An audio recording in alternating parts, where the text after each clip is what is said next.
it's actually very hard to believe that 2 years ago, a couple of drawings that they sent, that people took those drawings and built that.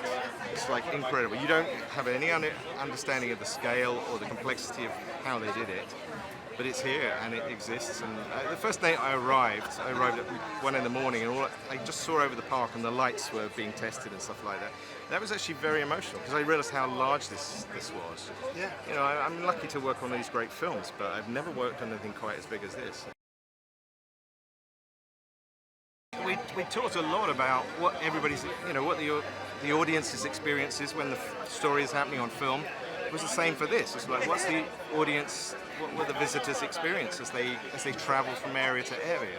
And the park designers, they wanted very different moods in different sections, and calmness here and excitement there, and you know, a little bit of drama, but that's mainly on the, you know, the rides and things. So we actually had to come up with there's a lot of drama in the original music, so we couldn't use that, so I had to kind of do new versions of things that were going to be a little bit more relaxed, a little bit more enjoyable. So we did a whole bunch of stuff for the pub, basically.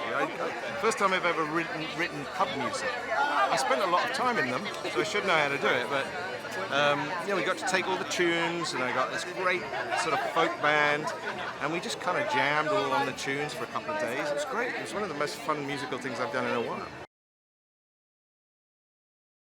That was the thing about Test Drive. It was like one of the first things I ever wrote, and it was just trying to prove. It was a proof of concept. It was like, how do you make music that sounds like what we all want to do, which is fly?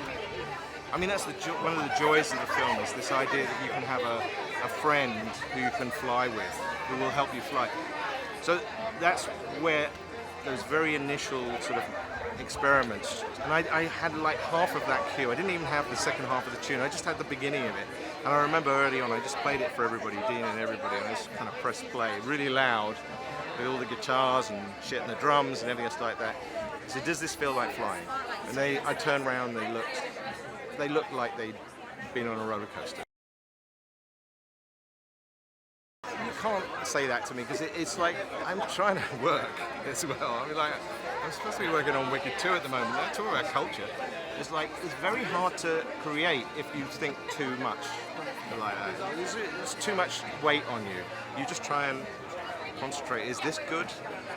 If it can be, can I make it better today? Can I make it better by next week? Can I make it better by the time the film comes out? That's really all you got to worry about. It's like, if you worry about anything else, you're done for.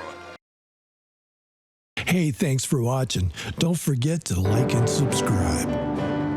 Sweet